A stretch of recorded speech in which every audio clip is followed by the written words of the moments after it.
genio y buscan mi hija no es bonita, ojo, para que vean las proyecciones. Van a ver que las búsquedas en Google de si tu tamaño de tu órgano sexual es grande o pequeño, de si tu mujer te pone el cuerno cuando se va a Las Vegas con sus amigas. Brutal lo que este cuate hace. Google Correlate, pero ese no es lo importante. Lo trascendente es lo que él logró para saber que Trump iba a ganar. Él empezó a darse cuenta que Trump es un follower de los verdaderos líderes, lo que la gente siente. Y dijo, aquí en Estados Unidos hay un gran racismo, hay una división muy fuerte entre los afroamericanos y los que no son. Y entonces Trump está despertando el racismo. Y entonces empezó a buscar correlaciones sobre la palabra nigger, que es políticamente incorrecta.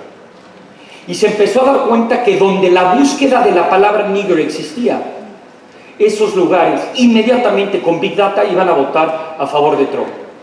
Y predijo y correlacionó con una R cuadrada de casi 1, que quiere decir casi perfecta, con .97, que Trump ganaba. Les va a hablar de México, y si no lo hace yo luego le pregunto, porque hemos hablado del tema.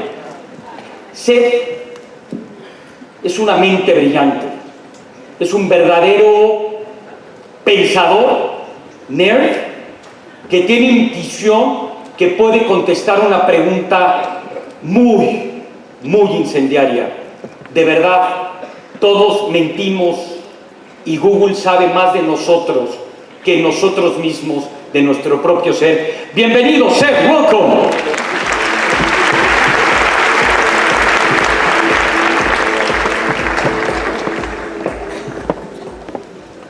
Hola.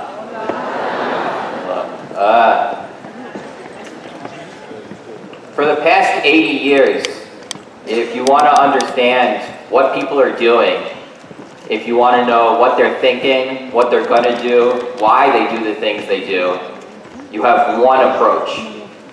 You ask them. So people conduct a survey, Gallup or Pew or some other organization will go around and ask people questions about their lives. And there's a problem with this approach, which is that people lie to surveys. So a lot of times Gallup asks you a question on the phone and you don't tell the truth, you tell what you think will impress the person asking the survey. So I'll give you an example. In American elections, they ask people, did you vote in the previous election? In a survey. They can compare that number, what people say, to what they actually did. And I find this amazing. More than half of people who didn't vote tell the survey, yeah, I voted, I'm a good citizen, I exercise my civic duty. People don't want to admit to surveys that they didn't vote in the election, so they lie. My favorite example of lying in surveys, more of an R-rated example. Surveys, they ask men and women about their sexual behavior. They ask how frequently they have sex, whether it's heterosexual sex, and whether they use a condom. So you ask women this question. Women say they average, heterosexual women say they average sex once a week. They use a condom 20% of the time. You do the math, women say they're averaging 1.1 billion condoms used in sex every year. You ask the same question to men, they report 1.6 billion condoms used in heterosexual sex every year. Does everybody see, by definition, those have to be the same? So we know that somebody's not telling the truth, that somebody's lying to surveys about just how much sex they're having. So who's telling the truth? There's data on how many condoms are sold every year. Only 600 million condoms are sold every year. Some of them thrown out and some of them used by gay men. So now everybody's lying about sex, men just more than women. But we now have a new way to understand people, to know what they're really doing and what they're really thinking. And that is people's Google searches. And people tell things to Google. They're secrets that they might not tell anybody else, that they might not tell their friends, their family members, their husbands and wives, surveys, doctors. They kind of confess their secrets to Google. I call Google digital truth serum because it gets people to tell what they're really thinking and really want to know and really want to see. And when you look at Google data, you find that people are very different than they say. So for example, there are more Google searches for porn than for weather.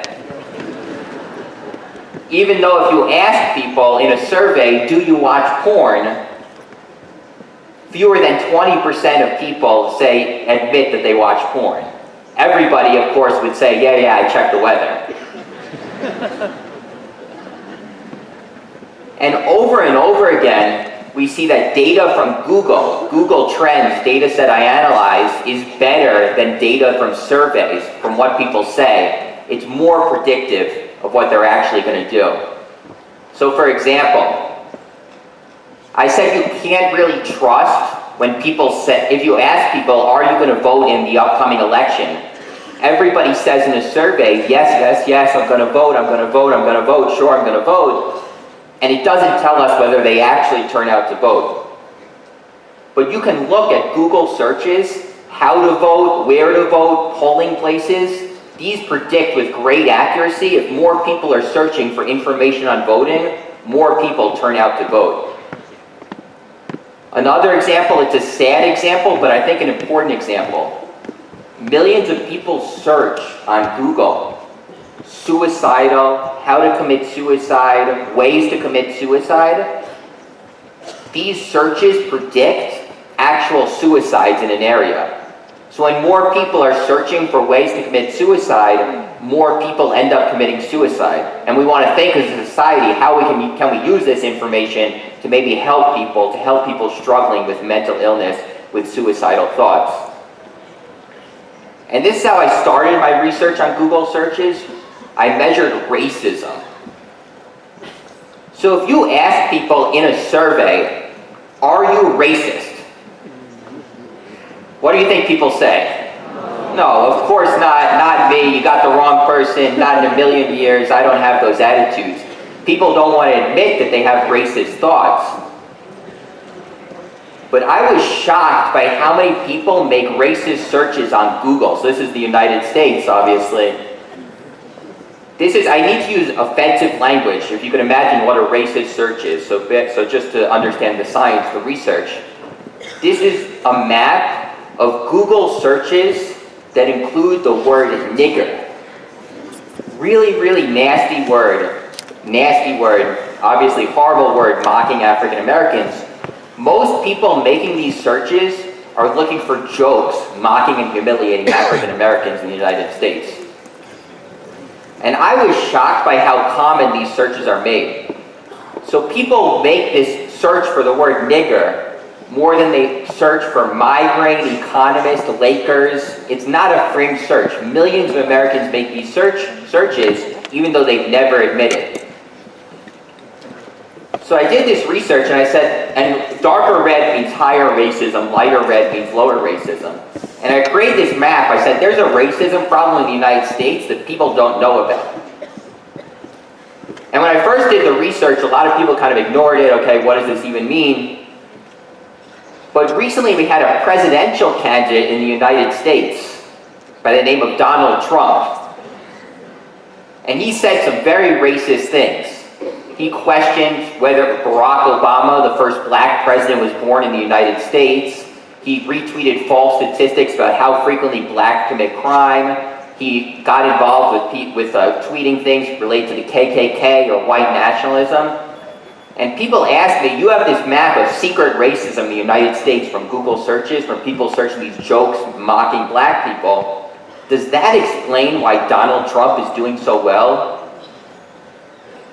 And data scientists, they looked at the data. support for Donald Trump in the Republican primary and racist searches on Google, they found, oh, the map is not here, but they found it was the single highest support measure they could ever find. The biggest predictor of support for Donald Trump was racist searches on Google. So areas that made more racist searches, that had darker red, that were more secretly racist, supported Donald Trump in bigger numbers than anywhere else. So this kind of secret racism explained why Donald Trump did so well. And one thing I want to keep in mind, people to keep in mind, so I study what's called big data. And all big data is not the same. So I talk about Google, and that's this revolutionary data source because people are so honest, they confess their secrets, they tell things to Google that they might not tell anyone else, that they're suicidal or they're racist or the porn they want to watch. And it serves as digital truth serum. Compare that to the other big data source we now have on people, their Facebook profiles, what they put on Facebook, the posts they make about their lives. And do people think people are honest on Facebook in the same way they're honest on Google? No. I call Facebook digital brag to my friends about how good my life is serum. Because everybody wants to show off how great their life is, right? And how present an image to all their friends. And over again, we see that the data on Facebook doesn't correspond to reality at all. So an example of Facebook data being misleading. I compared two magazines, the Atlantic Monthly, these are American magazines, and the National Enquirer. So the Atlantic Monthly is a serious, highbrow, intellectual magazine. It includes poetry and political theory and philosophy. The National Enquirer is a celebrity gossip, trashy magazine. It talks about who's got divorced or who weighs 500 pounds now. We know how popular these magazines are in reality. In reality, the actual copies purchased, 3 times more people read the National Enquirer, the trashy magazine, than the Atlantic Monthly, the serious magazine. What happens on Facebook when people say what they like to their friends? On Facebook, Facebook likes, the Atlantic Monthly is actually, the intellectual magazine is actually more popular. In fact, it's 45 times more popular than the National Enquirer. So everybody wants their friends to think they're so intellectual, right? And it's actually fun if we compare these two different data sources, Facebook, which is public, people presenting an image to their friends, and Google, which is anonymous, people confessing what they're really thinking, their secret thoughts. We can compare these two different data sources on the same topic. So I compared how people describe their husbands on Facebook and on Google. So let's start with Facebook. When people are posting on social media, my husband is. They're making a post and all their friends are going to see it. My husband is. What do people think the top way people complete that phrase is on Facebook? I think someone guessed it. I think you're all close. But the number one is the best. I think someone said that in this corner. The best, okay. Congratulations, she's the winner. So the best is number 1. Number 2, my best friend. Number 3, all right. Number 3, amazing. Number 4, the greatest. And number 5, so cute. So that's marriage according to social media when all your friends see. What happens on Google when you're by yourself? Nobody's seeing what you're typing. What do people type about their husbands? My husband is. And the third most common Google search that starts my husband is, you're jumping ahead, is actually the exact same as Facebook. It's my husband is amazing. The exact same as Facebook, which is the most surprising of everything in this data, because why are you telling Google that? Like if you type my husband is amazing, what's Google going to tell you? Congratulations.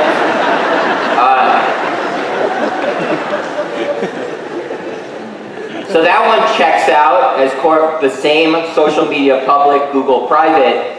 But what about the other searches that people make on Google? Very, very different. So rounding out the top 5, Google searches about husbands. My husband is gay, a jerk, annoying, and mean.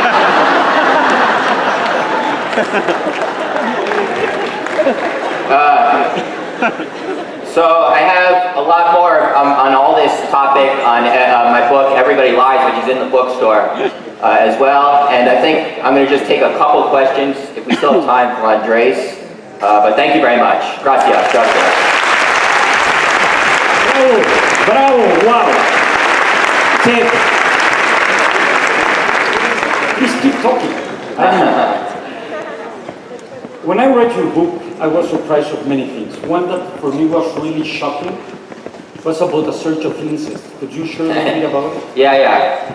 So I have a whole section in my book about pornography, because speak about an area where people don't tell the truth, what people desire, their sexual desires, and data from the internet, from pornography. I worked with a company, Pornhub, which is one of the biggest porn sites in the website in the world, and they gave me all their data on the porn searches that people make. And I'm trying to say this in a way that doesn't sound creepy, that I basically spent all day in my apartment analyzing porn. But it is obviously a shocking window into people, because it's something people don't always talk about. There are so many things in the data that's surprising, but one of the things that shocked me that Andres never talked about, like, I think it's something about 10% of porn searches now are for incest, for mom, dad, stepmom, stepdad, brother, sister. And I don't know what to make of this initially, but it's something. The data for porn tells us that people are really, really weird, and it's not usually talked about. So, I don't know what to make of it. In your book also, and I have heard you talk about the probabilities that you could do when you're a banker and you're going to give a credit. Yeah. And the predictions that you make on who will pay the credit and who won't pay the credit, for me, was amazing. Could you share with us a little bit about that methodology, and what are the hints of how to interview people if you're a banker to know if they will pay or not? Yeah. So you can predict, there's a website where people ask for loans, and they write a little description of why you should give me a loan. And then they either they get the loan, they either pay it back or they don't pay it back. It turns out you can predict with great accuracy whether they'll pay back the loan based on the words they include in their loan application.